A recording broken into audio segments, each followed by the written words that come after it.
Hello guys and welcome to Daily Market Movements. Welcome to another episode of Commodity Watch. In today's episode we're going to be analysing the gold and the crude oil price chart. Now we've had some fantastic movements over the past couple of days with plenty of volatility, and of course volatility means money making opportunities, and that's exactly what we've been doing here in the Daily Market Movements private signal chat group over on our Telegram channel, that is. And I'm going to leave a clip at the end of it this video to show you guys how to be a part of that private group. But let's start off here with the gold markets. Now gold is looking increasingly bearish as we go on. We saw that daily close yesterday below the 0.23% Fibonacci level, which I'm going to circle here. And of course we've had a series of shooting star candlesticks, which of course are very bearish signs. We saw a green one, we saw a red one. I know it's quite hard to see if I just maybe zoom in a little bit, if I just get rid of these lines. We saw one here, which was that green one, that red one, and of course each time it's been followed by a follow through towards the downside. So gold looking very bearish off that massive fake out we had here, where we had that move up towards 1877. We broke below the fib levels, we broke below the 50 and 200-day EMA. But there's something I've noticed during today's trading session, which of course supports my case for another bearish move lower here in the gold markets, is that we've had that death cross, or we're having it as we speak, where that 50-day EMA pierces back below the 200, and this is exactly what I was looking for. Of course we had that bullish break above where we was breaking out here up towards 1877, and that indicated a medium to longer term bull trend, but we've quickly turned it around with the price action, and this is very bearish. So if you currently have some buy positions in the gold markets, please do be wary. Especially retail traders out there who are trading on high leverage. This is medium to long term bearish. So it's not looking good. We've broken below the 50. We've broken below the 200. We've broken below the 0.38% fib level. We've just had a daily close below the 0.23% fib level. Personally speaking, I think this indicates a move down towards 1720. This is an area where we have bounced on two previous occasions, which of course was at the beginning of October, as I'm circling on your chart, and at the beginning of August. I think a move down towards 1720 is coming in the upcoming days. We could see a bounce off this 0.23% fib level. We may have a news event which may send us back up towards the 50 to the 200-day EMAs. Day to day, it's very hard to predict what the markets will do exactly, but I think medium to longer term, we will see this continuation slow grind move down towards 1720. If we can break below this level here, I think that takes us down towards 1700 and then eventually 1680, which of course is the bottom of this Fibonacci chart. RSI also is down at 38, so we still have plenty of territory to move towards the downside, which of course could indicate a move down towards 1720. So all in all, going into the weekend, gold very bearish this week, as it moves from 1800 all the way down to 1771. And also I just want to point out that we have a trade. We sold gold up at 1805, which is this area here. So the signal team are making fantastic profits at this moment in time.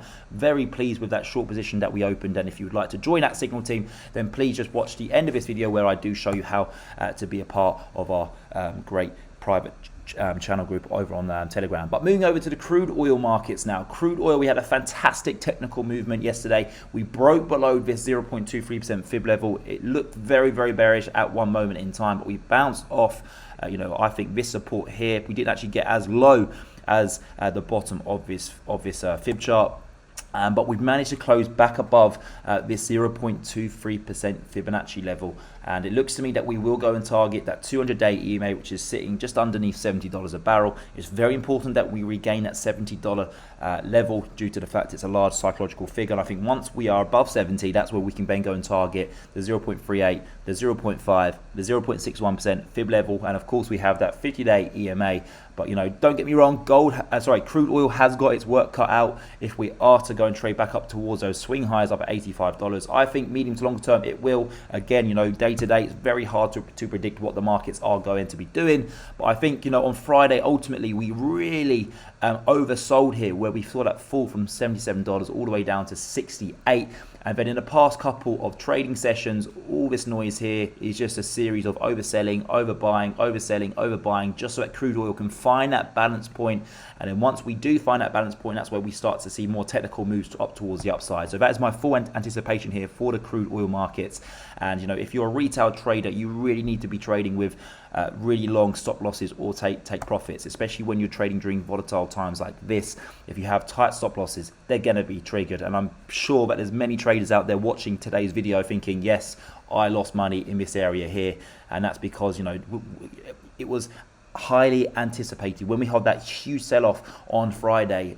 You know, with all this fundamental news around this new variant, it was, you know, very highly likely that we were going to see a series of large swings, whether it be to the upside or the downside. It's what I like to call yo-yo markets, and you know, that's when typically retail traders lose the most amount of money and blow their accounts, because when you're trading with high leverage, you know, it's very, very difficult. I don't care how long you've been trading for, 30, 40, 50 years, it's almost impossible to know what the market's going to do from a day-to-day basis. So please do be careful if you are a retail trader. You know, you want to be trading with really long stop losses and really high take profits, just, you know, basically avoid busting your accounts. And as well as that, make sure that you have a good risk management strategy in place. You know, don't be risking all of your account on one trade. You should be risking maximum 1 to 2, maximum 3% per trade. But also, I did forget to mention that one thing that I really like about the crude oil markets, and I did mention this in a previous episode, is that I really like the fact that the RSI is down at 30. This to me tells me that crude oil is due a nice pop towards the upside, and if we can get back up towards 70, that could be what sends us back above $80 a barrel. And that is going to wrap it up for today's video. But just before I let you leave, I just want to quickly show you our brand new streaming service. We've recently launched this website that you can see in front of you. This is where we provide in-depth analysis videos as well as trading signals via our Telegram group chat. How it works is really simple. We have 2 subscription plans. First one is a monthly fee of $19.99, and the second plan is only $209.99 for a year's subscription. Once subscribed, you'll then have access to all of our in-depth analysis videos as well as access to our private Telegram group chat. We cover various markets such as commodities, US stocks, indices, and cryptocurrencies. We also have a video category where we provide educational content so that you can improve your trading skills. If this sounds appealing to you, then you can find our website link in the description of this YouTube video at dailymarketmovements.com. If not, then I would just like to take this time to say thank you for watching today's YouTube video. Please give my channel a subscribe and give this video a thumbs up. Thank you very much, and I hope to see you again soon.